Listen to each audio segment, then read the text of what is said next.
Saúdo você com a graça e a paz do Senhor Jesus. Que Deus abençoe a tua vida e que hoje Ele possa esclarecer para você algumas coisas que ainda são obscuras à grande maioria das pessoas. Mas antes disso, antes de começarmos a mensagem desta segunda hora de culto, nós vamos fazer uma outra parte que também foi ordenada pelo Senhor e por Ele é abençoada, que é o momento de nós darmos o nosso testemunho de gratidão por aquilo que Ele fez nas nossas vidas, mediante os dízimos e ofertas. Eu convido os irmãos para abrirem as Bíblias em Lucas, capítulo 21. Lucas, capítulo 21. No versículo 1, a Bíblia diz que Jesus, numa ocasião onde Ele estava sentado na entrada do templo, Ele olhando, viu os ricos lançarem as suas ofertas na arca do tesouro e viu também uma pobre viúva lançar ali 2 pequenas moedas e disse: em verdade vos digo que lançou mais do que todos esta pobre viúva, porque todos aqueles deram como ofertas de Deus do que lhes sobeja, mas esta, da sua pobreza, deu todo o sustento que tinha. Irmãos, corretamente compreendido, esse verso, ou esta passagem, ela tira por completo esses preconceitos existentes hoje no tocante à questão de dízimos e ofertas. Por quê? Se o ensino bíblico fosse de que quanto mais dinheiro melhor, então Jesus teria elogiado a oferta dos ricos, certo? Se o princípio fosse que o que importa é você contribuir, não importa com quanto, porque Deus não está preocupado com o dinheiro, Jesus teria também elogiado a todos. Mas isso não aconteceu. E se o princípio fosse que o que importa para Deus é o que o pobre dá, então Jesus teria dito que ela foi abençoada porque era pobre, certo? E também não foi o que aconteceu. O que aconteceu foi, Ele disse, olha, ela deu mais do que todos por uma razão só. Ela deu todo o seu sustento. Aquilo foi um ato de, ao mesmo tempo, amor e fé, né? Amor por Deus, agradecimento por aquilo que Ele tinha concedido a ela, reconhecimento disso e confiança de que Deus não a deixaria padecer. Afinal de contas, se ela deu todo o seu sustento, como é que ela viveria no próximo dia? Interessante que a Bíblia não diz, né? Olha, aquela mulher no próximo dia então estava a mendigar o pão. Pelo contrário, o salmista diz assim: fui novo e agora sou velho, mas nunca vi o justo desamparado, nem a sua descendência a mendigar o pão. Correto? E ao mesmo tempo Jesus, Ele confirma o entender de que Deus deseja que tragamos à casa do tesouro os dízimos e as ofertas com fidelidade, na proporção na qual o nosso coração se abre para Ele. Todas estas coisas são ensinadas por meio desta mensagem. E uma última, porque não poderia deixar de colocar, que Deus é o dono de tudo. Então Deus não está preocupado no sentido de que, não, se você não trouxer, a minha obra não será feita. Irmãos, Jesus certa vez disse para os fariseus: olha, destas pedras Deus pode levantar filhos a Abraão e filhos dizimistas. Por que não? Não é verdade? Ele podia. Deus é o dono de tudo, dono do ouro e da prata. É verdade que os dízimos e ofertas devem ser encaminhados para o avançar da obra de Deus, como é feito, digo, aqui no ministério. Mas não quer dizer por isso que sem os nossos recursos Deus não conseguiria completar a sua obra. A gente não deve confundir as coisas. A obra não é do homem, a obra é de Deus. E se a obra é de Deus, Ele há de terminar. Nós estamos em projeto de construção da igreja sede, um templo humilde com capacidade para 100 pessoas, mais algumas salas anexas para escolinhas das crianças e também uma estrutura para transmissão de vídeo, para continuarmos beneficiando você que nos assiste de longe.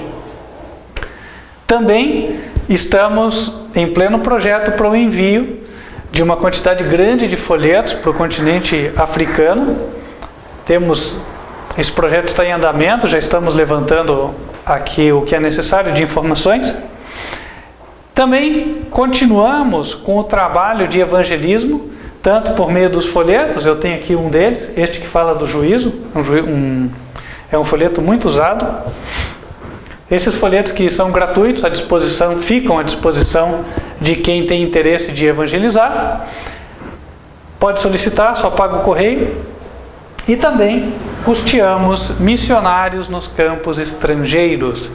O ministério já está em mais de 11 países, razão pela qual a obra cresceu e, como todos sabem, né, as coisas acontecem, o missionário vai andar, né, mas ele precisa comer, ele precisa se deslocar, ele tem um aluguel para pagar e assim por diante. Então existem despesas, fora o fato de que, não aqui no Brasil, mas em outros países, a igreja paga taxas obrigatórias no governo para a manutenção do seu equivalente de CNPJ, né, do seu registro legal naquele país.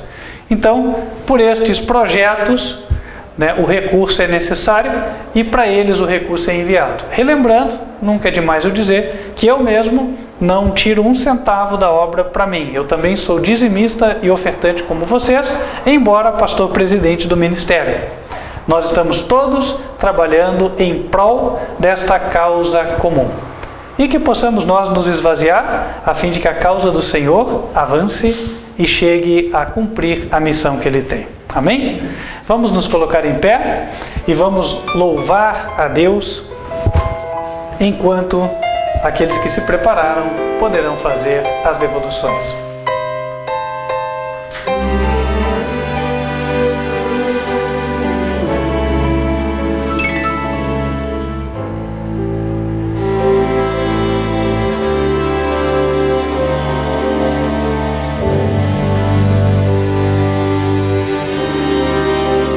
Melhor momento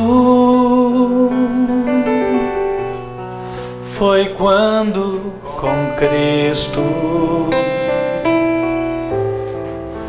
tive um encontro que jamais esquecerei. Da vida cansado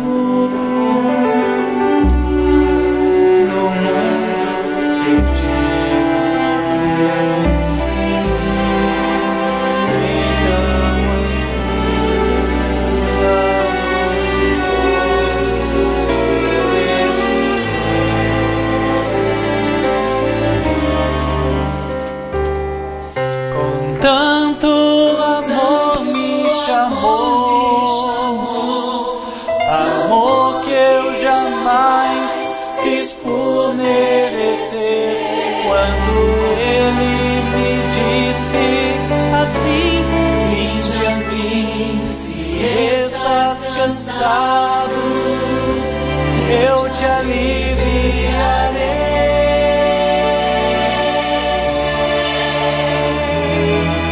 Com tanto amor me atraiu, com tanto amor eu não resisti, chorando minha vida a Ele entreguei.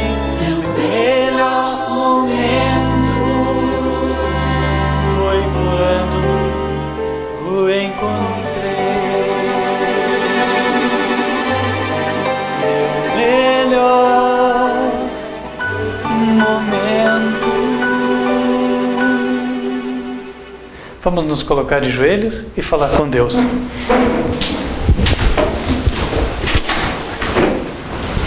Santo e bom Deus, que nos altos céus habitas, queremos te agradecer pela oportunidade de estarmos na tua casa de culto, em especial porque o Senhor nos tem abençoado de maneira que podemos trazer para o teu tesouro os dízimos e ofertas. Pedimos que abençoes a cada dizimista e ofertante, concedendo a prosperidade necessária à manutenção das atividades de cada um. Pedimos também a Deus que o Senhor possa abençoar a administração para que, com sabedoria recebida de Ti, possa empregar o recurso nos projetos aprovados pelo Senhor, mais prioritários, a fim de que a Tua obra seja cumprida, o Teu plano, seja cumprido na terra. Pedimos, ó Deus, que venhas a estar com o Teu povo agora, neste momento em que vamos estudar a Tua palavra, derramando o Teu Espírito sobre a congregação e sobre aqueles que nos assistem, que estão espalhados pela terra, e também possa me usar, a fim de que o Senhor Jesus possa instruir o Teu povo por meu intermédio. Pedimos, Senhor, estas bênçãos em nome de Cristo Jesus. Amém. Amém. Eu queria fazer até um pré-anúncio, né, para vocês, de um material que vai ficar pronto. Alguns de vocês já viram parte desse material em outras ocasiões, em outros cultos. Nós estamos trabalhando no Apocalipse Ilustrado. E tomamos uma decisão, eu já vou anunciar qual é ela. Mas este trabalho é um trabalho que nos consumiu 3 anos e meio, em termos de tempo. 3 anos e meio, pagando também algumas pessoas dedicadas para fazerem esse trabalho. Foi desde após a Copa de 2014. Razão pela qual muito foi investido, se nós formos somar só o salário destas pessoas durante 3 anos e meio. Bom, alguém deve fazer uma ideia, eu não vou aqui falar agora de números com exatidão, até porque eu não fiz essa conta antes, então posso acabar entregando algo errado. Mas você considere o salário de uma desenhista, o salário de um diagramador, né? Durante 3 anos e meio, com os encargos e tudo, porque são pessoas que trabalhavam de forma registrada. E aí, por meio deste grande esforço, foi possível conseguir este material. E nós tomamos uma decisão. A decisão é disponibilizar este material pela internet de forma gratuita. Isso quer dizer, o leitor não vai pagar nada. Os dízimos e ofertas encaminhados durante estes 3 anos e meio também contribuíram para o custeio deste material. É um grande projeto. Em breve vocês poderão vê-lo, porque ele será disponibilizado. Não vamos adiantar a maneira agora, porque às vezes você fala o que vai fazer, o inimigo já vai na frente, tentando bloquear, né? Também nós não vamos ser ingênuos. Mas este material há de sair, e muitas pessoas terão acesso à mensagem do Apocalipse e vão conseguir compreender por que o significado deste livro é revelação. Lá, as profecias que parecem complexas estão claramente ilustradas. Vários capítulos nem sequer precisam de explicação adicional, de tão claros que ficaram, para que o leitor, mesmo aquele que não tem nenhuma familiaridade com a Bíblia, possa entender. Então esse trabalho, que levou muito tempo, consumiu tempo e esforço, será entregue para que o público em geral e o mundo conheça a verdade de Deus.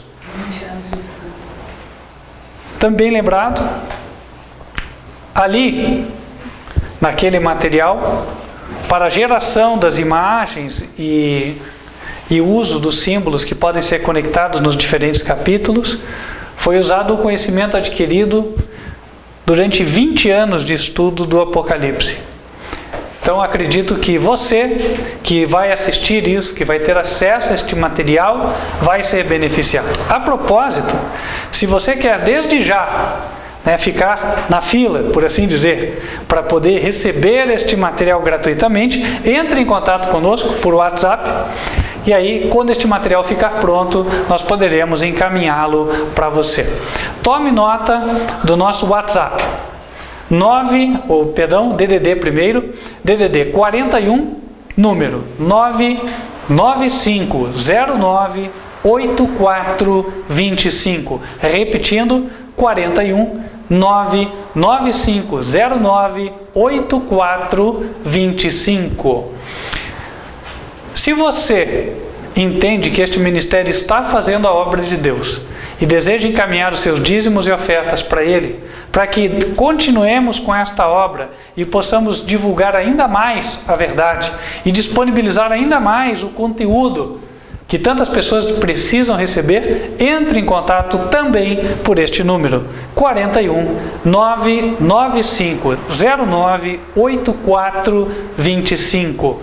Lá nós poderemos instruí-lo como você faz para encaminhar os seus dízimos e ofertas. Agora sim, meus queridos, vamos para a mensagem de hoje. Eu vou anunciar o título. O título ele é oportuno, mas também foi fruto de oração. Alguns tinham sugerido este título já na semana passada, mas eu decidi fazer a oração antes, perguntar a Deus se de fato era aquilo. Como houve confirmação, hoje estaremos estudando. O tema é o arrebatamento. Então, como será o arrebatamento? Vou escrever aqui o título. Como será o arrebatamento? Eu sei que pelo menos aqui no Brasil, as pessoas estão... Arrebatamento. Opa, faltou aqui tá aqui. Eu sei que aqui no Brasil as pessoas estão relativamente despertas para este tema, fruto de uma série que está passando na televisão, tratando deste assunto. Mas nós vamos tratá-lo à luz da Bíblia. O que é que a Bíblia fala sobre isso? Não o que é que o roteirista da novela diz, o que é que a pessoa tal diz. Até a propósito, eu ia comentar uma coisa com vocês, que eu vinha meditando nela enquanto vínhamos para cá. Outro dia alguém me comentava o seguinte, né? Olha, tem um livro aí de uma pessoa que diz que estudou Jesus, aí escreveu o livro, e o livro está vendendo milhões de cópias e tal, né? Parece que gerou um interesse. E eu fiquei pensando, né? Falei, puxa vida, engraçado. Um escritor aí famoso, né, de renome e tal, escreve sobre Jesus, vende um monte de gente está interessada em ler o tal do livro, né? Agora, tem um outro livro, muito mais antigo, maior, mais preciso, que trata de Jesus, que é a Bíblia Sagrada, e com certeza muito mais barato do que o livro desse autor aí, e a ele é dado muito menos atenção do que ao livro do escritor. Ora, irmãos, o povo está cegado. Essa é a conclusão a qual eu chego, não é verdade? Então, aí chega uma segunda conclusão. Será que o interesse tão grande por este outro livro não é fruto de uma espécie de modismo? Né? Cada época, algum tipo de livro está em evidência, né? Uma época foram livros de romance, né? Outra época foram livros de feitiçaria, Harry Potter, essas coisas, né? Harry Potter. Uma época eram livros de autoajuda, né? Estavam em alta. E assim por diante. Depois, livros na linha de como enriquecer. Quem não se lembra do O Maior Vendedor do Mundo? Né? E assim por diante. Mas, tá bom. E o livro dos livros, que é a Bíblia, quem dá atenção a ele? Sabe que naquele grande dia, no dia final, ninguém vai ter desculpa, porque o livro sempre esteve disponível. Mas a ele não era dada a devida atenção. Muitas pessoas que estão cheias destes livros do momento, nas suas prateleiras, têm lá também a Bíblia. Porém, ela, nesse período todo, não foi aberta. E aqui está a palavra de Deus. Aqui está a luz. Aquela que pode orientar, aquela que pode guiar, aquela que pode dar o direcionamento para que a pessoa encontre a vida eterna. E é dado menos importância a ela do que a todos os demais livros que aparecem na moda. Ora, irmãos, é necessário mudarmos as prioridades, demonstrar que para nós, aquele grande sacrifício que Deus fez por meio de Jesus na cruz do Calvário, aquilo tem importância para nós. Demonstrar que nós valorizamos aquilo que foi feito por nós. Porque cada vez que nós valorizamos ou priorizamos outro livro em detrimento da Bíblia, nós estamos entristecendo os anjos do céu. Estamos entristecendo a Deus. E estamos entristecendo a Jesus também. Por quê? Porque eles olham e vejam, puxa, tanto foi feito pelo céu, tanto sacrifício, para que estas pessoas tivessem uma oportunidade. E o que elas fazem com esta oportunidade? Desprezam. Não dão a devida atenção. E aquele que despreza, irmãos, terá desculpa no grande dia do juízo de Deus? E esta classe que despreza é a mesma que diz, eu conheço um Deus misericordioso. Ora, que blefe! Porque Deus de fato é misericordioso. A prova foi dada lá na cruz. Agora, não pense você que porque Ele fez aquilo na cruz, Ele vai olhar para o desprezo que você devota à sua palavra e ainda vai dizer, venha meu filho querido, porque eu quero você aqui. Desculpe o termo, mas Deus não é idiota. Deus não é bobo. Não é verdade? Que pai e que mãe que falaria isso com o filho? Venha meu filho querido, esquece. É assim? Irmãos, outro dia fiquei sabendo, um rapaz marginal perdeu a vida. Claro, morto, né? Apagaram, queima daquele que estava incomodando. E aí foi-se a ver o seu enterro. E ao lado do caixão, quem figurava lá? Só a sua mãe. Nem o pai estava, nem os irmãos estavam. E por que ninguém estava? Porque possivelmente estavam cansados do comportamento deplorável daquele indivíduo. Irmãos, aí nós temos uma noção de que Deus não pode atuar como nós imaginamos.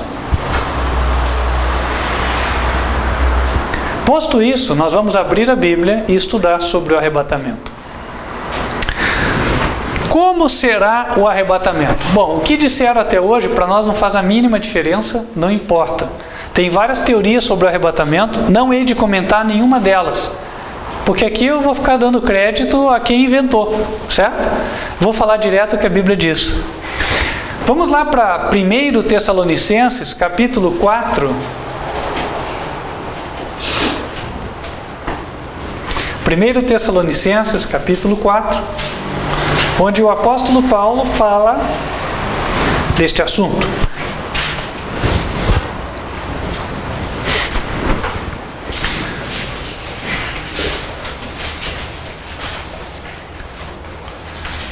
Versículo 14. Porque, se cremos que Jesus morreu e ressuscitou, assim também aos que em Jesus dormem, Deus os tornará a trazer com Ele. Dizemos-vos, pois, isto pela palavra do Senhor, que nós, os que ficarmos vivos para a vinda do Senhor, não precederemos os que dormem. Porque o mesmo Senhor descerá dos céus com alarido, com a voz de arcanjo e com a trombeta de Deus,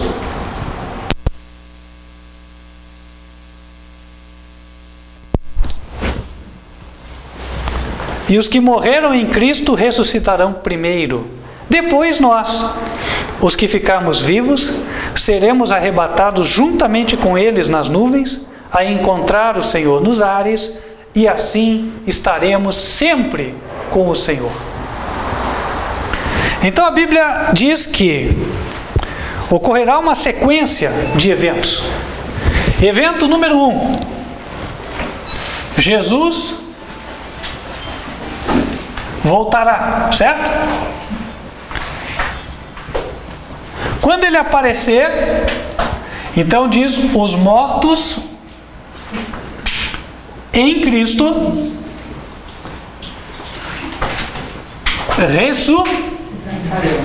ressuscitarão. A propósito, para que ninguém depois entenda mal, né? Vai dizer, mas que Bíblia esse pastor está usando? Eu estou usando a Bíblia traduzida pelo padre João Ferreira de Almeida. Então que ninguém venha dizer, Bíblia de crente, Bíblia evangélica, Bíblia católica. Bíblia é Bíblia, certo? Vamos continuar aqui. 3. Depois que os mortos em Cristo ressuscitarem, então os vivos, os justos vivos,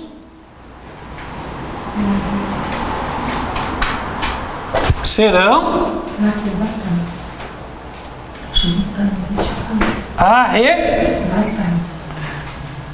arrebatados. Então é o seguinte: o arrebatamento ocorrerá por ocasião da segunda vinda de Jesus. Como será esta vinda? O próprio verso declara para nós, versículo 16: porque o mesmo Senhor descerá do céu com alarido, com voz de arcanjo e com a trombeta de Deus. Então, vamos colocar aqui, eu vou pôr até com ênfase, né? Hoje eu vou usar o vermelho, mas com outro propósito, para destacar. Com alarido. O que é isso com alarido? Barulho.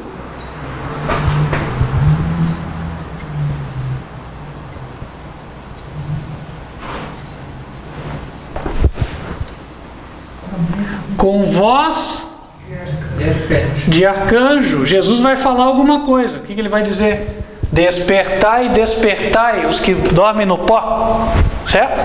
Aí os que dormem no pó vão ressuscitar. Com voz de arcanjo e com a trombeta de Deus. Irmãos, se ele vai vir com barulho, com trombeta de Deus, com voz de arcanjo, as pessoas vão perceber essa vinda ou não vão perceber essa vinda? Tem como passar desapercebida? Não. Ele vai vir no céu. Ora, quando ele vem, quando ele diz descerá do céu, ora, se alguma coisa acontece no céu, todos veem. Aqui, os meus olhos verão. Jó chegou a dizer, né? Os meus olhos o verão e não outros. Com alarido, barulho. Quando tem uma coisa muito barulhenta, né? Todo mundo ouve. E mesmo que você não esteja olhando, você sai para fora para ver. Ou você pergunta, o que está acontecendo? Aí começa a rádio peão, né? Um falando para o outro e tal. E alguém está comentando, né? Tem como ser secreto isso aqui? Bom, segredo? Não tem nada de segredo aqui. Nenhum segredo, né?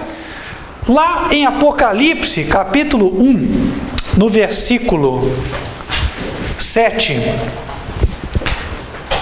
a Bíblia diz assim, está falando da vinda de Jesus. Lá em Tessalonicenses diz que ele viria do céu. No versículo 7 de Apocalipse 1 diz: eis que vem com as nuvens, e todo o olho o verá. Todo o olho dos ímpios e dos justos. Todo o olho, sem exceção. Então eu vou escrever aqui.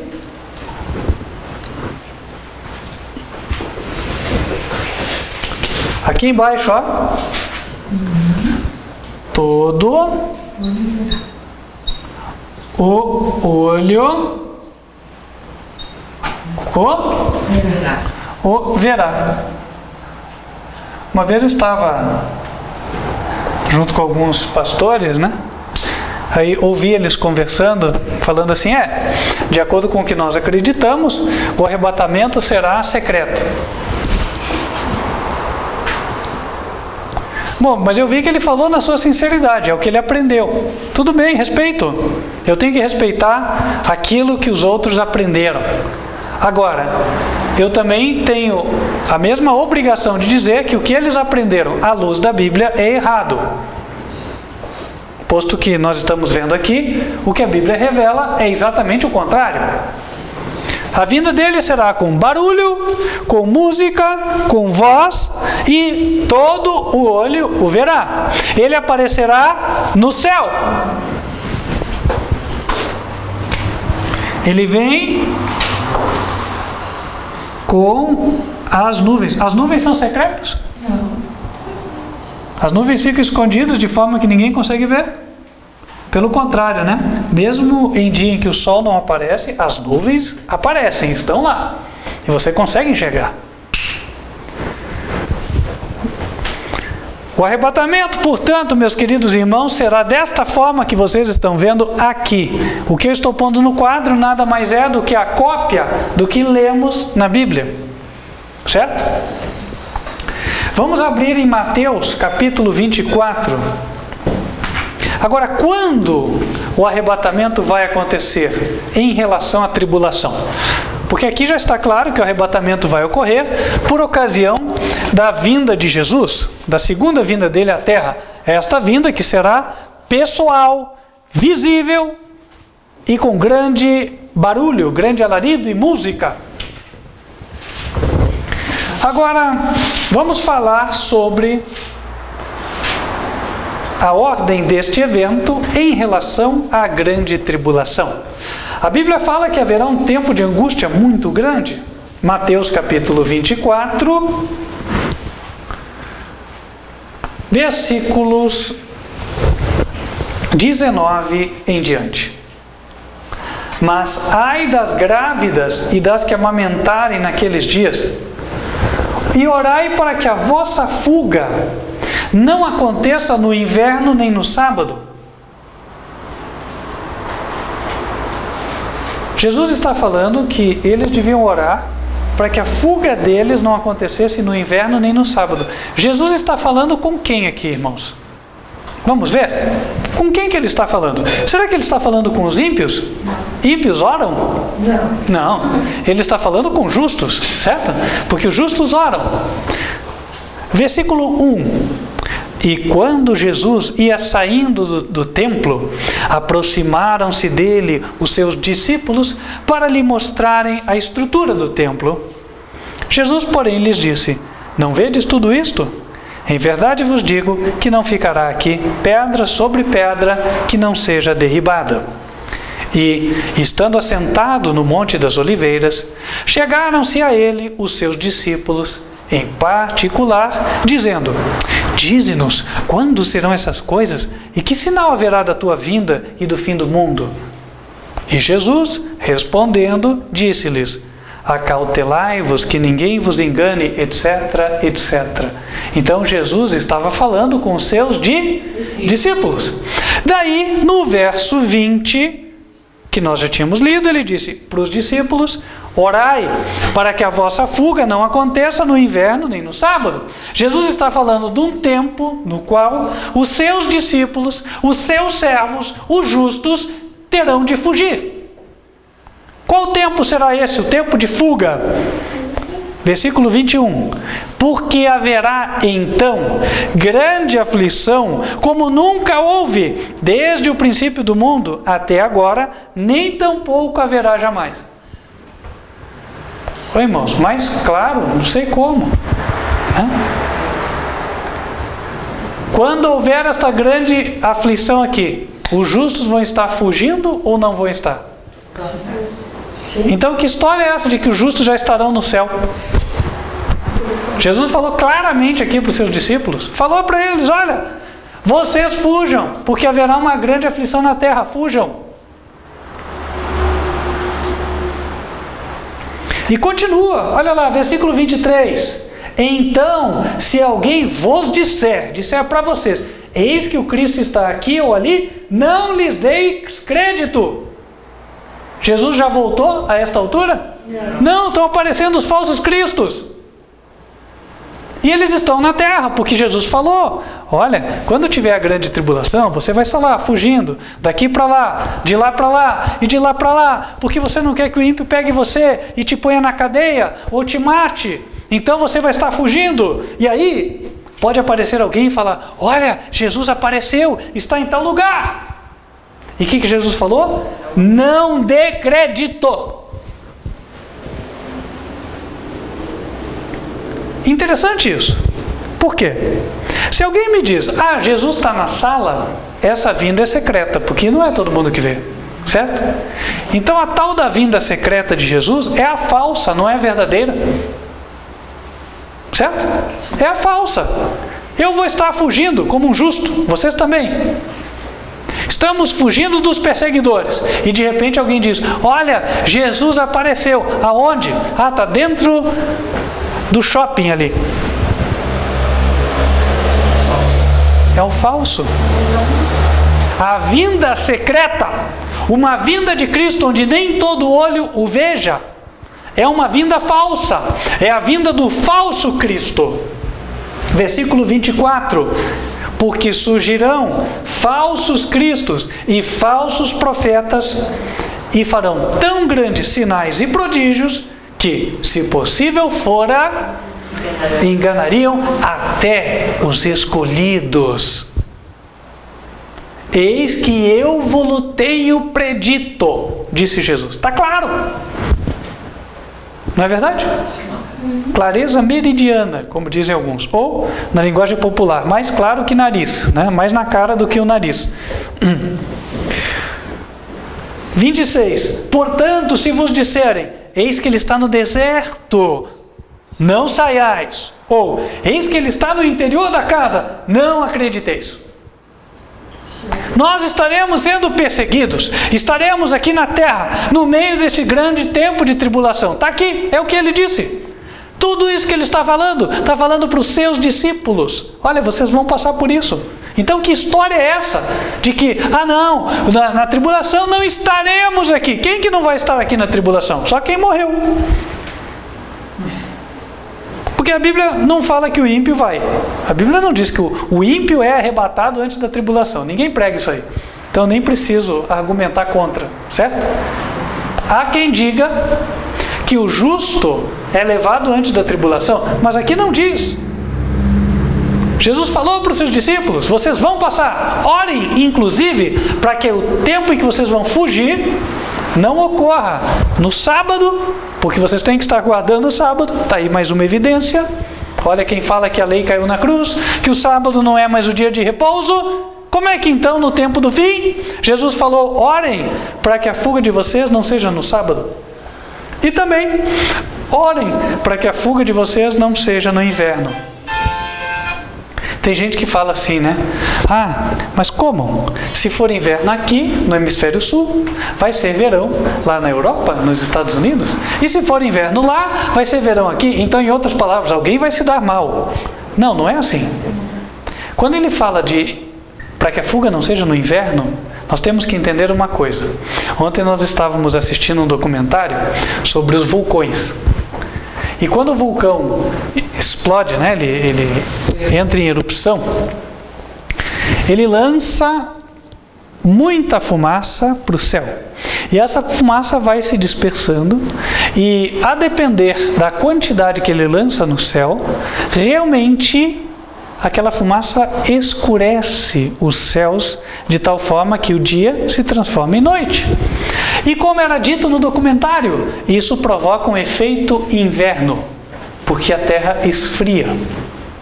Quando as trombetas do Apocalipse tocarem e os asteroides impactarem a terra, muitos vulcões entrarão em erupção para aliviar a pressão do impacto. E a Bíblia diz que 1/3 da terra será coberto.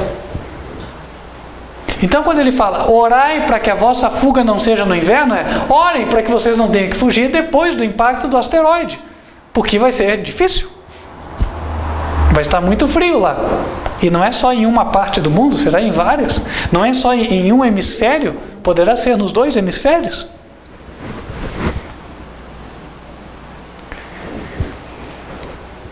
E aí, ele continua, olha, vai ser um tempo onde vão aparecer falsos cristos, falsos profetas. Pessoas vão dizer para vocês, olha, ele está ali, ele veio de forma secreta, como a gente esperava. E você pensava, nada a ver, meu amigo, é que você não leu a Bíblia. Se você tivesse lido, você ia ver que isso é uma farsa. É só mais um engano. Está lá em Mateus capítulo 24, versículo 24. Vinda secreta é só do falso Cristo e do falso profeta. A vinda do verdadeiro Cristo é assim, ó, pessoal, real, visível, e todo o olho o verá.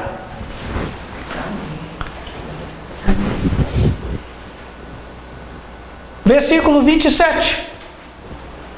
Porque assim como o relâmpago sai do Oriente e se mostra até o Ocidente, assim será também a vinda do Filho do Homem. Aí está quem pensa, né? Como que todo olho vai ver se a Terra é um globo? Simples, ele vai dar um giro na Terra. Ele vem do Oriente, gira a Terra, do Oriente para o Ocidente. E vem recolhendo os seus. Amém. Tá claro? Não está? É que às vezes a gente não para meditar na palavra. E aí eu volto ao início do sermão. Não foi sem causa que aquilo foi dito. Né? Hoje, dá-se crédito a tudo que é livro aí. Tudo que é livro apócrifo. Apócrifo quer dizer, não está na palavra. Né? Mas o livro dos livros, a Bíblia, a ele não se dá o devido crédito. Sejam bem-vindos. Então, meus queridos irmãos, nós que somos estudantes da Bíblia, devemos dar crédito a esta palavra. A vinda dele será real, pessoal, visível, todo olho verá. Vem com as nuvens e ele dará um giro na terra. Porque ele se mostra no Oriente, seja bem-vindo. Se mostra no Oriente e vai até o Ocidente. Pense você olhando lá, né? Ou o nascer ou o pôr do sol. Vou falar do nascer do sol, porque daí você olha para o Oriente. E lá na minha casa, quando eu olho, me parece assim, não quer dizer que essa parede aqui esteja olhando para lá, mas enfim. Então imagine, eu estou olhando para lá, ele vem. E quando ele vem, se Deus quiser, né, eu creio, eu vou subir. O anjo vem me buscar. E vem buscando outros, e na medida que eu já estou voando com ele, eu estou andando lá, ó, né? Sentido, no nosso caso do Brasil, sentido Paraguai, sentido Chile, né? Para nós vermos ele buscar o resto. E por fim lá, o Havaí vai buscar os havaianos também, né? E aí de lá, rumamos para o céu. Amém, Senhor. Né? Então, quem nunca voou de avião, quem nunca sobrevoou o planeta, nesse dia vai sobrevoar um pouquinho. Né? Então, vai ser uma bênção, né? Lá nos braços do anjo. Mas isso aqui é muito diferente daquilo que se ensina hoje. Né? Estou na cama, de repente eu sumi. Ora, a Bíblia diz em Mateus 24, de fato, que em algum momento um será levado e outro será deixado. Mas isso aqui se refere ao quê? É isso que nós devemos considerar. Sabe, muitas vezes se pega uma coisa, tira-se completamente do contexto, e aí dá-se um significado àquilo. Eu não gosto de ver, quando aparece a notícia, né? Olha, pegaram fulano com a mala preta. Como é que foi? Pega a gravação aí. Aí tem 2 segundos da gravação. Pegou a mala? Sim, eu peguei. Tá, mas em que contexto que isso aí foi dito? Pode ser no contexto de que realmente pegou uma mala cheia de dólares e de dinheiro, certo? Como também pode ser no contexto de que estavam 2 viajando, com pressa, pegou a mala? Peguei. Então, você pode dar qualquer sentido a uma declaração curtinha, tirada do seu contexto. E você pode transformar uma pessoa de bem num bandido. Outro dia, eu não investiguei, não fui a fundo, mas eu ouvi dizer que um reitor de universidade até se suicidou, né? Parece que houve um caso aí, né, onde ele foi acusado, tal, depois não sei se foi comprovado ou não e tal, mas aquilo afetou tanto a vida da pessoa que ela pôs fim à sua existência. Então, sabe, irmãos, nós temos que tomar muito cuidado. Nós estamos num tempo hoje onde é tão fácil fazer isso aí. Outro dia vi até de um vídeo nosso, né? Uma pessoa, coitado, infeliz, né? Ele pegou lá um vídeo nosso, pegou 3 segundos do vídeo. onde a gente fala, né, depois de Bento XVI vem o João Paulo II, tirou o contexto do estudo, que é quando dizemos que, olha, no contexto da profecia de Apocalipse 17, o 7º é Bento XVI e o 8º é João Paulo II, isso ele não contou. Não colocou o link do vídeo inteiro, simplesmente disse, olha que pastor mentiroso. Sabe, eu fico com pena dele e quem acredita nele, porque assim, a minha escolha eu já fiz, eu sei que o João Paulo II há de vir. Não nesse ano nem no próximo, vai demorar um pouco, porque a profecia diz que vai demorar. Mas aquilo que Deus nos fez dizer na época, um dia depois da renúncia de Bento XVI, nós colocamos no canal TV Advertência Final no YouTube. Isso foi, se eu não me engano, no dia 13 de fevereiro de 2013, nós colocamos um vídeo explicando o seguinte, olha, tem um livro, na época eu mostrei o livro, o 8º, esse livro foi impresso em 2008, nós dissemos nesse livro, está aqui o capítulo dele, tem um capítulo com o título, Um Tempo de Tardança. Poxa, 5 anos antes de acontecer, estava escrito, registrado, dizendo, olha, vai haver um tempo de tardança e neste tempo nós seremos chamados de falsos profetas, porque o João Paulo II ainda não veio e a nossa fé vai ser provada. Tudo isso a gente disse. O fulano de tal viu que mencionamos aquilo no vídeo, ignorou porque não lhe interessava e colocou só o que interessava a ele para fazer a sua montagem e enganar os incautos. Irmãos, que pena. Que pena. Né? Eu fico com pena deles, porque a minha decisão eu já tomei. Pena de quem foi enganado, certo? A verdade foi dita. Agora, quem acredita? Como diz a Bíblia, quem creu na nossa pregação e a quem foi revelado o braço do Senhor? Diz em Isaías, porque Jesus foi subindo como raiz de uma terra seca, sem parecer nem formosura. Até com Jesus foi assim. Então, irmãos, e agora, na questão do arrebatamento? Quando fala um será levado e um será deixado, qual é o contexto? Está falando do quê? Vamos lá. No mesmo sermão,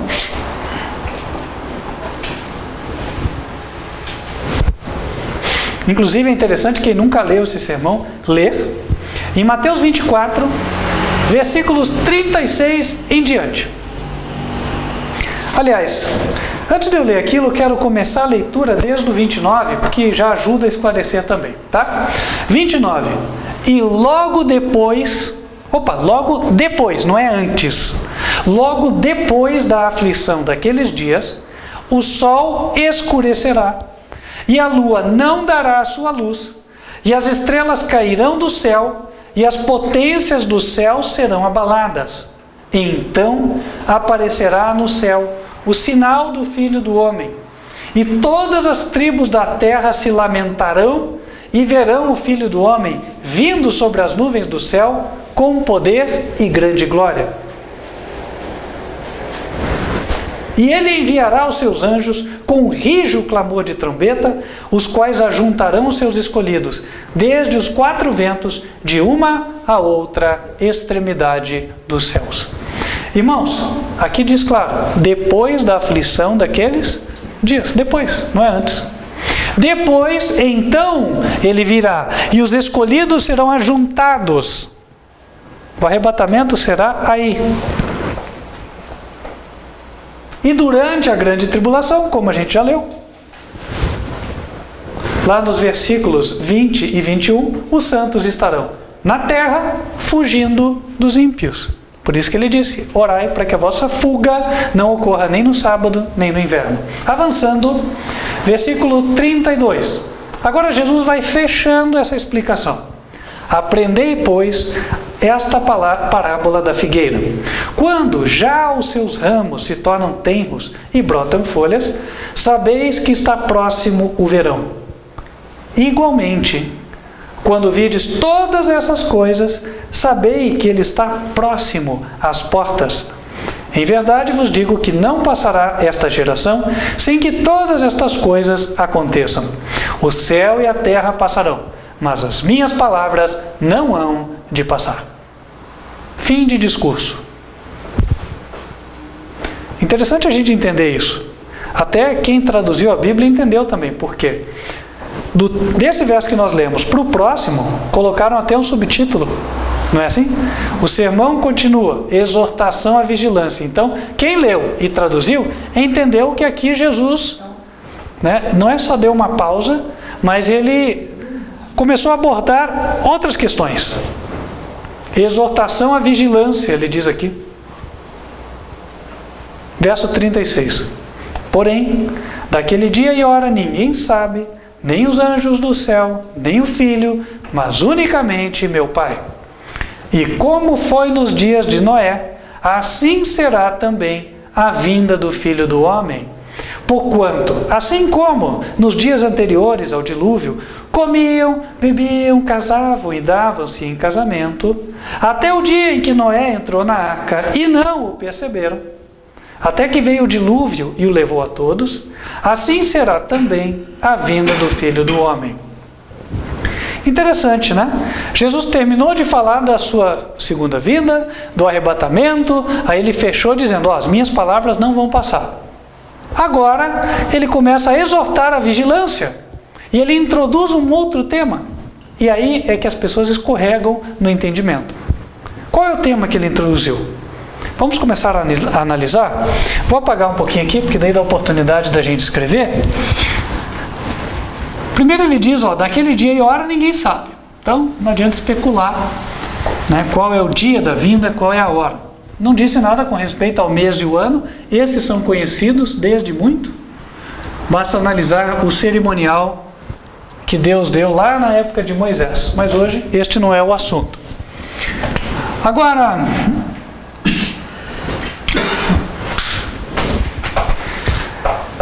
aqui, ele começa a fazer um comparativo. E como foi nos dias de Noé, assim será também a vinda do Filho do Homem. Então vou colocar aqui o comparativo. Noé e segunda vinda, certo? Vamos lá. Então o que acontecia na época de Noé? Comiam, bebiam, casavam, davam-se em casamento, até o dia em que Noé entrou na arca e não o perceberam. Então vamos ver aqui. Eu vou tentar resumir tudo o que eles faziam em uma palavra só. Podemos dizer que os ímpios estavam desapercebidos? Estavam desapercebidos, né? Despreocupados, distraídos, certo? Vivendo a vida, né? Então eles estavam lá, gostei dessa expressão, os ímpios, vamos colocar aqui, ímpios, vivendo a vida, ou melhor, curtindo, né? Hoje está tão claro, né? Curtir. Eu curti, estavam curtindo bastante, curtindo a vida. E Noé, e no caso o justo, o que ele fez? Entrou na arca. Tem que colocar um pouco aqui, senão não vai dar para pôr tudo. O justo entrou na arca. Está aqui. Pronto. Bom, e aí diz o seguinte. Noé entrou na arca, não perceberam. E até quando que eles não perceberam? Até que veio o dilúvio. Então eles ficaram curtindo a vida.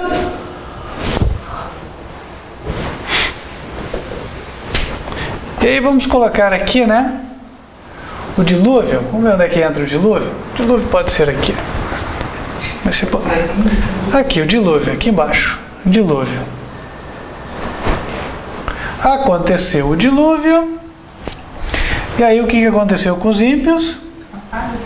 Morreram.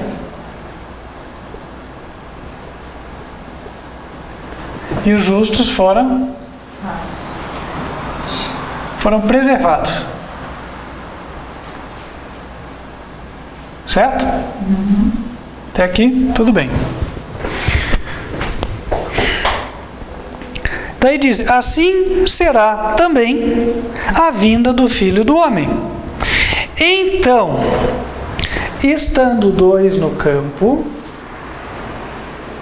será levado um e deixado o outro. Estando 2 moendo no moinho, será levada uma e deixada a outra. Vigiai, pois, porque não sabeis a hora em que há de vir o vosso Senhor. Mas considerai isso: se o pai de família soubesse a que vigília da noite havia de vir o ladrão, vigiaria e não deixaria que fosse arrombada a sua casa. Opa! Aqui Jesus faz um comparativo, uma vinda como um ladrão, uma vinda de surpresa. A segunda vinda de Jesus, da forma que nós vimos, real, pessoal, visível, no céu, com barulho, com música, é uma vinda de surpresa? Não. É que nem do ladrão? Não. O ladrão vem com alarido, com trombeta, né? Bom, se ele vier, alguém chama a polícia, né? 190, na hora, né? Então, o que acontece? Existe uma diferença. Não é à toa que até o tradutor da Bíblia entendeu que do verso 34 para o verso 35, ele muda o tema. Ele falou do arrebatamento, falou da grande tribulação, e agora ele disse: as minhas palavras não hão de passar. E ele começa a considerar a questão da vigilância. Mas a questão da vigilância, ela está relacionada não exatamente à segunda vinda de Jesus. Está relacionada a um outro evento. Existe uma vinda de Jesus que esta sim vem de surpresa para todo e qualquer indivíduo. E esta vinda aparece lá em Daniel capítulo 7. Abram lá. Daniel capítulo 7.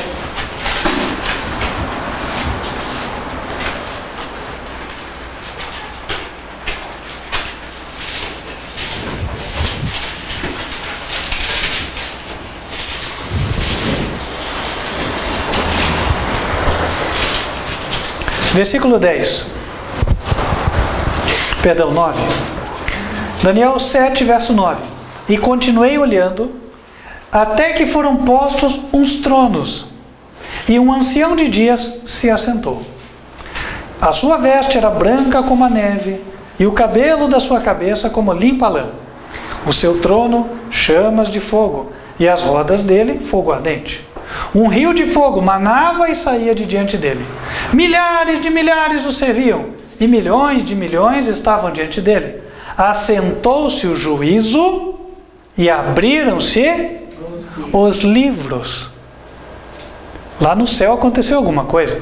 Quem se assenta no trono de fogo é Deus. Este é o ancião de dias. A expressão, digo, ancião de dias, está corretamente relacionada a Deus o Pai, porque ele é referido na Bíblia como sendo o Deus eterno. Certo?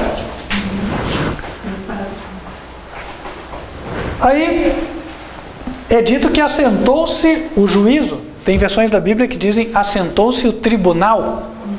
E abriram-se os livros. Não é um livro só, são vários. Daí dá a entender que cada um de nós vai ser avaliado. E se não ficou claro por esta passagem, poderia ser complementado com a passagem de Malaquias, por exemplo.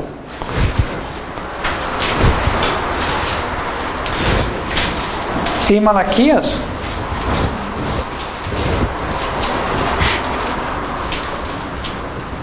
no capítulo 3, versículo 16, a Bíblia diz o seguinte, a partir do meio do verso: há um memorial escrito diante dele para os que temem ao Senhor e para os que se lembram do seu nome. Também Neemias, quando fez as reformas em Israel, pediu para que Deus se lembrasse dele no seu livro.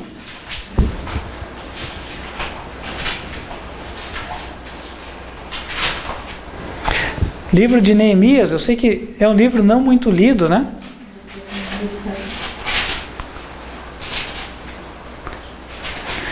Está lá, ó. Tem o 5, eu estava indo no 13 aqui. Onde ele fala também com Deus, né? Fala, lembra-se disso, meu Deus, daquilo que eu fiz. 5,19, vamos ver aqui. Acho que... Isso, tá. Aqui ele diz, lembra-te de mim para bem, ó meu Deus, e de tudo quanto fiz a este povo. Mas ele tem outra referência, onde ele fala aqui dos livros, né? Neemias 13, versículo 14, olha lá. Por isso, Deus meu, lembra-te de mim e não risques as beneficências que eu fiz à casa de meu Deus e às suas guardas. Não risques. Ora, eu risco alguma coisa num livro, certo? Então aqui está claro, tem um livro. Eu tenho um livro, cada um tem. E a Bíblia diz em Daniel que, em dado momento, assentou-se o tribunal lá no céu, lugar do qual nós não temos vista hoje, nós não podemos ver. Não tem como nós chegarmos no fórum do céu e falar, eu quero dar vistas ao processo, eu sou advogado, né? Deixa eu dar uma olhada como é que está andando o meu processo, né? Qual que é o seu? Não, o meu do meu CPF, número, né? Então, o que acontece? Ninguém consegue enxergar o que está acontecendo lá. Nesse sentido, a vinda de Jesus para julgar o nosso caso, ela é perfeitamente comparável à vinda do ladrão. Porque o ladrão vem quando você menos espera. De fato, você não está esperando, né? E a vinda de Jesus para juízo vem quando menos esperamos. E aí, de fato, se cumpre aquilo que está lá em Mateus 24. Podemos voltar.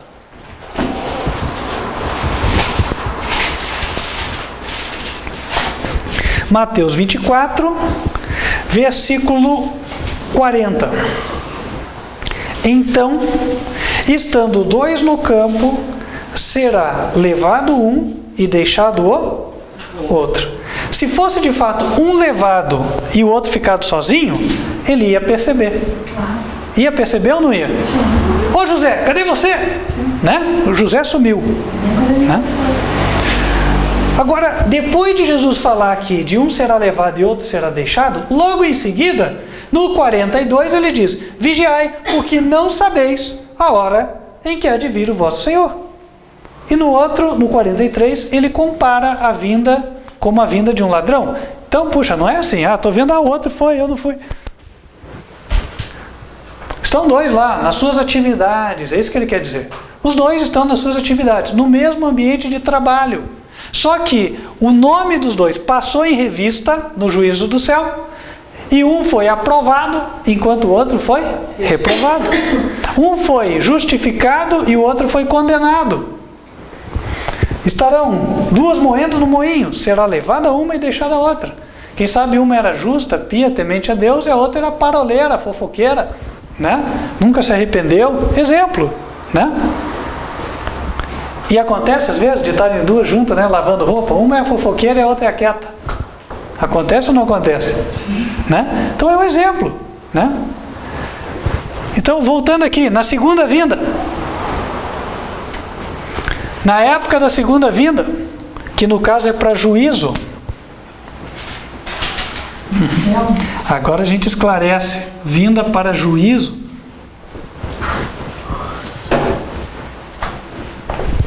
Até ficou estranho aqui, eu vou tirar esse segunda, porque senão vai confundir. A vinda dele para juízo é a época da segunda vinda, mas é a vinda específica para juízo. Quando ele vier, o que os ímpios vão estar fazendo? Mesma coisa dos dias de Noé. Vão estar curtindo a vida, né? Botando curtir no Facebook lá, o joinha, né? E tal, tranquilíssimos. Curtindo a vida.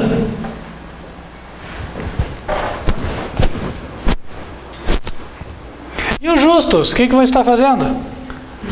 Em sentido espiritual, entrando na arca. Como é que a gente entra na arca? Obedecendo a Deus. Na medida que eu estou em obediência a Deus, eu vou ser avaliado no céu e considerado uma pessoa que pode habitar lá. Faz sentido? Sim. Faz sentido. Doação, acho que também você faz.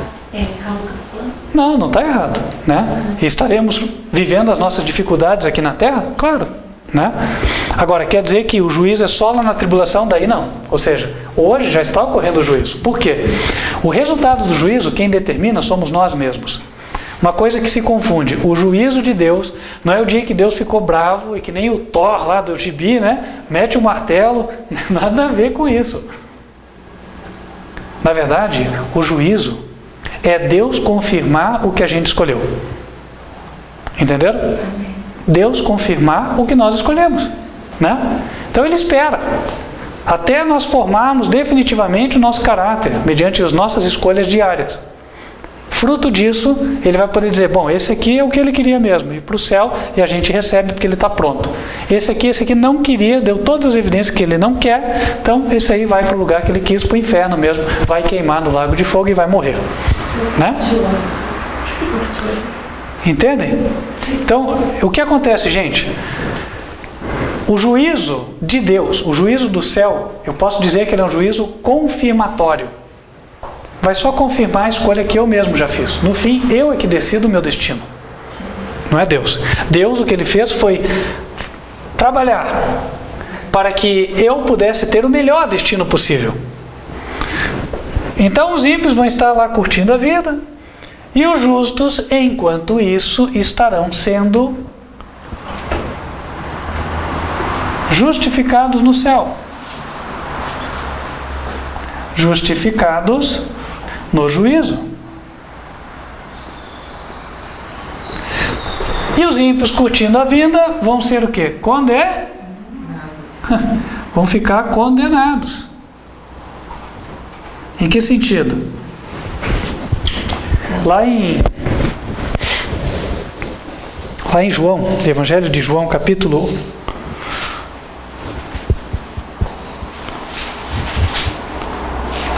3,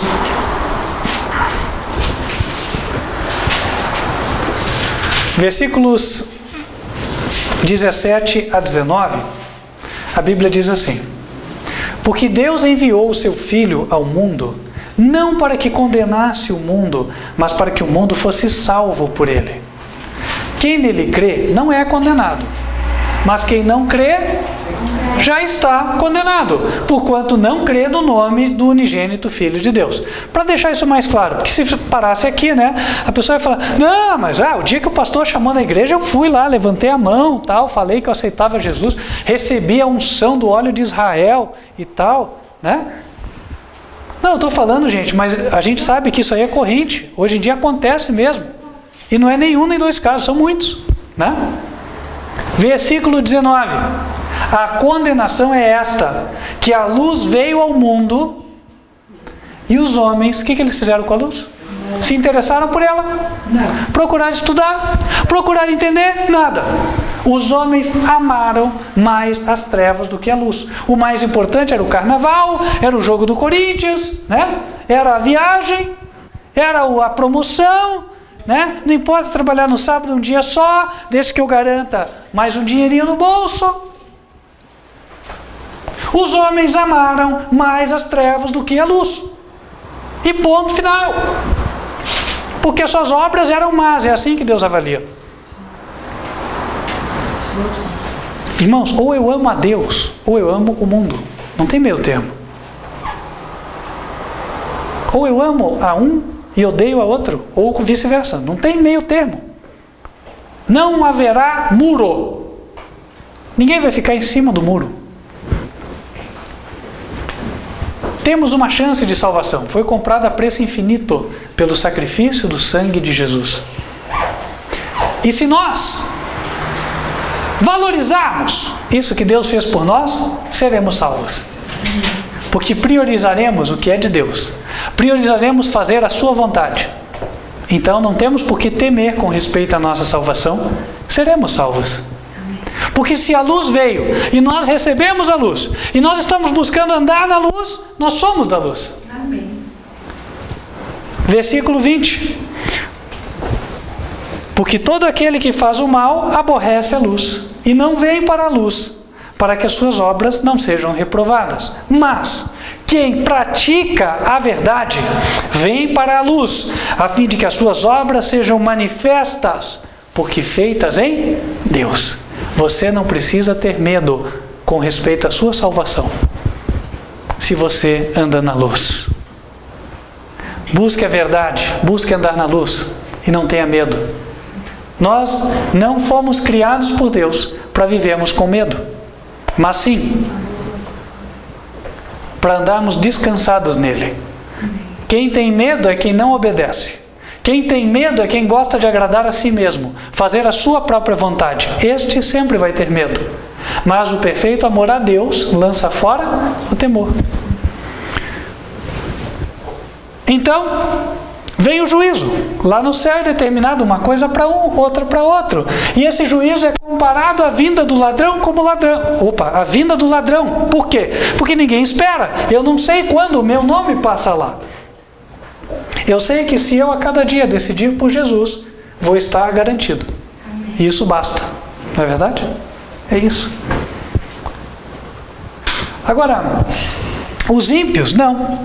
Os ímpios, ou eles abertamente se colocam contra Deus, ou sabe, aquela pessoa que você fala dela não te responde.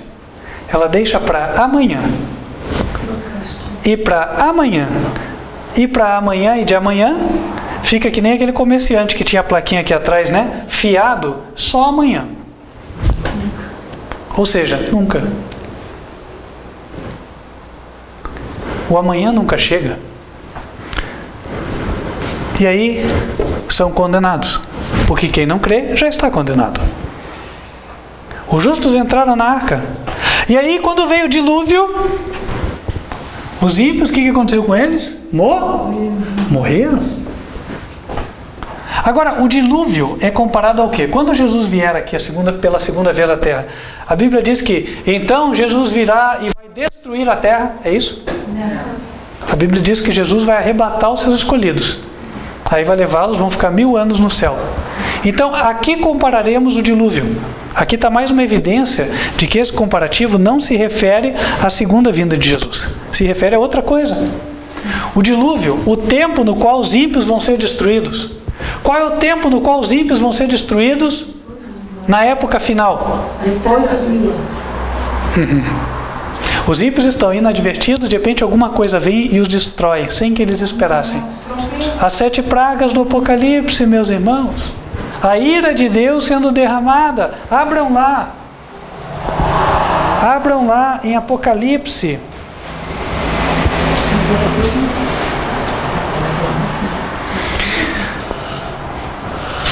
Capítulo 15, versículo 1.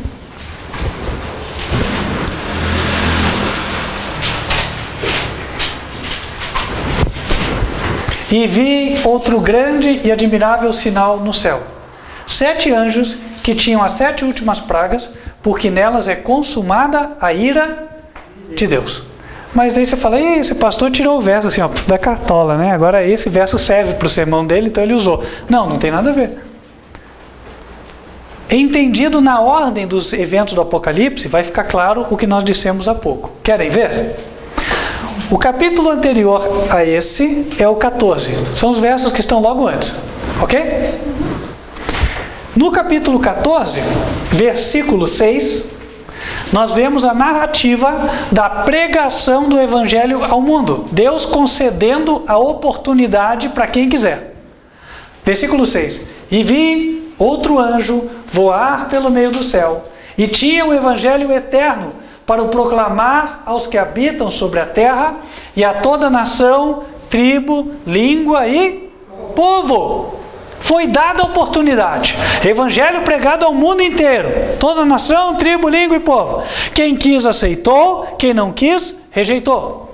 Agora, no início do capítulo 15, encerra-se o tempo de oportunidade. Vi, verso 1, Vi outro grande e admirável sinal no céu. Ele tinha visto um sinal no céu, que era o anjo voando pelo meio do céu, certo? Pregando o Evangelho. E agora, depois da pregação do Evangelho, ele vê outro sinal, lá no céu de Deus, no terceiro céu. 7 anjos que tinham as 7 últimas pragas, porque nelas é consumada a ira de Deus.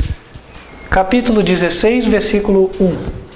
E ouvi vinda do templo uma grande voz, que dizia aos 7 anjos: Ide e derramai sobre a terra as 7 taças da ira de Deus. E foi o primeiro, e derramou a sua taça sobre a terra, e fez uma chaga má e maligna nos homens que tinham o sinal da besta e que adoravam a sua imagem. E aí os adoradores da besta começam a sofrer as 7 pragas. Os ímpios estavam curtindo a vida. Diz a Bíblia, em Apocalipse 13, que os justos não vão poder comprar nem vender, mas os ímpios vão, certo? Então, para os ímpios, a vida continua. A Copa está aí, Copa de 2000 e X, na época, né? As Olimpíadas de 2000 e X. Eles estão numa boa, por assim dizer, né? Achando que vamos ter aí 1000 anos para frente. Quando, de repente, as úlceras brotando na pele. Depois, a segunda praga, abre a torneira, sai sangue, em vez de água. E assim por diante. Ou seja, a destruição vem sobre eles. E para finalizar a destruição que vem sobre eles, 7ª praga, versículo 17. E o 7º anjo derramou a sua taça no ar, e saiu grande voz do templo, do céu, do trono, dizendo: está feito. E houve vozes, trovões, relâmpagos, e um grande terremoto, como nunca tinha havido desde que há homem sobre a terra. Tal foi este tão grande terremoto. E a grande cidade fendeu-se em 3 partes, e as cidades das nações caíram. E da grande Babilônia se lembrou Deus para lhe dar o cálice do vinho da indignação da sua ira. E toda a ilha fugiu, e os montes não se acharam. E sobre os homens caiu do céu uma grande saraiva, chuva de pedras. Pedras do peso de 1 talento, 34 quilos. E os homens blasfemaram de Deus por causa da praga da saraiva, porque a sua praga era muito grande. Voltando ao exemplo comparativo. Os ímpios estavam curtindo a vida até que veio o dilúvio e eles morreram. Da mesma forma, os ímpios vão estar curtindo a vida até que venham as 7 pragas, certo? Sem aviso. E o que vai acontecer com eles? Morrem. Morrerão. E os justos também serão o quê? Preservados. Olha. Exatamente a mesma coisa que aconteceu na época de Noé. Os justos foram preservados na destruição do dilúvio, e os justos serão preservados no tempo de destruição pelas 7 pragas do Apocalipse. Ficou claro, irmãos? Todo mundo entendeu? Alguém não entendeu? Ficou com dúvida? Se ficou com dúvida, pode perguntar, claro, né? Então fiquem à vontade. Hã? Obviamente, um pouco depois da 7ª praga, Jesus volta. Quantos dias depois? Não vem ao caso. Deus disse, né, o dia e a hora ninguém sabe. Então, está nas mãos dele. Ele é quem sabe. Mas é verdade que pouco tempo depois das 7 pragas, Jesus volta nas nuvens do céu. Irmãos, esta é a verdade sobre o arrebatamento. Pode não coincidir com o que a maioria pensa. Pode não estar de acordo com o que muitos ensinam. Mas é a verdade e continuará sendo a verdade. Ao estar contradizendo muitos, o que foi colocado agora pode ser tema de controvérsia. E o pregador pode ser objeto de perseguição. Mas sempre foi assim. Jesus disse que chamaram de Beelzebu aquele que nos ensinou tudo, ele que era o mestre. E se chamaram de Beelzebu ao mestre, de que chamarão os seus servos? Portanto, a nossa reputação não compete a nós. Compete a nós continuar ensinando a verdade, e a verdade é essa. Jesus disse certa vez: conhecereis a verdade, e a verdade vos libertará. Quem gostaria de dizer a Deus hoje: Senhor, quero continuar conhecendo a tua verdade. Quero que a tua verdade me liberte. Amém. E lembrando a você que nos assiste, a característica do povo que anda na verdade está em Apocalipse 14, versículo 12. Lá está escrito: aqui está a paciência dos santos. Aqui está a paciência dos santos. Aqui estão os que guardam os mandamentos de Deus e a fé de Jesus. Que Deus te abençoe. Vamos nos colocar de joelhos e falar com Ele.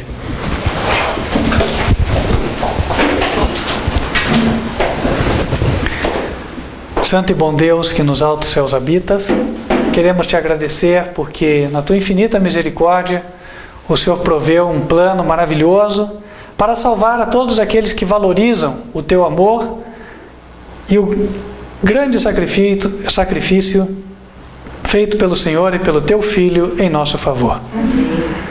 Pedimos a Deus que firme a cada um de nós na tua verdade. Faça-nos priorizar a Bíblia como livro dos livros, em detrimento de quaisquer outras leituras. Amém. E que mediante o conhecimento adquirido pelo fiel estudo da tua santa palavra, sejamos nós cada vez mais semelhantes ao Senhor Jesus e permaneçamos no teu caminho. Amém. Pedimos a Deus que abençoes a igreja que aqui se encontra. Pedimos também que abençoes aos que nos assistem pelo vídeo, mantendo-os fiéis. E guia o teu povo, ó Deus, para que passemos incólumes pelas 7 pragas, preservados pelo Senhor, e possamos, de braços abertos, receber ao Senhor Jesus, quando vier nas nuvens do céu, de forma pessoal, literal e visível. E que os nossos olhos o vejam e não outros. E que possamos nós subir com Ele, sendo arrebatados após a tribulação, para estar para sempre com o Senhor nos ares. Pedimos estas bênçãos e também pedimos em favor daqueles que andavam nas trevas do erro, que desconheciam a verdade, mas que hoje tiveram a oportunidade de ver a luz. Que andem eles na luz que receberam. É o que pedimos em nome de Cristo Jesus. Amém. Amém. Amém. Você que nos assiste, quero deixar o convite feito para que você continue nos acompanhando através das transmissões publicadas no YouTube. São publicadas em 2 dias, terças-feiras às 8 horas da noite e sábados em 2 horários. 15 para as 10 da manhã, Escola Bíblica das Crianças, e 11 horas da manhã, Mensagem do Culto. Você nos encontra pelo site advertenciafinal.com.br e as pregações em vídeo estão no canal YouTube, youtube.com/TV Advertência Final. Estendendo o convite também a você que está próximo de Curitiba ou região metropolitana, você pode nos visitar nos cultos de sábado, que são realizados na Travessa José do Patrocínio, número 84, bairro Alto da Glória, Curitiba, Paraná, a partir de 9h30 da manhã aos sábados. Você será bem-vindo. Fecha os teus olhos, quero invocar as bênçãos do Senhor sobre a tua vida antes de encerrarmos esta transmissão. Que o Senhor te abençoe e te guarde. Que o Senhor faça resplandecer o seu rosto sobre ti e de ti tenha misericórdia. Que o Senhor levante sobre ti o seu rosto e te dê a paz. Amém. Deus te abençoe. E lembrando, se você quer se integrar a esta igreja, o Ministério Quarto Anjo Advertência Final, quer se preparar para dar o passo do batismo, entre em contato por WhatsApp. O número 41 99509 8425. Fique com Deus e até a próxima oportunidade. Amém.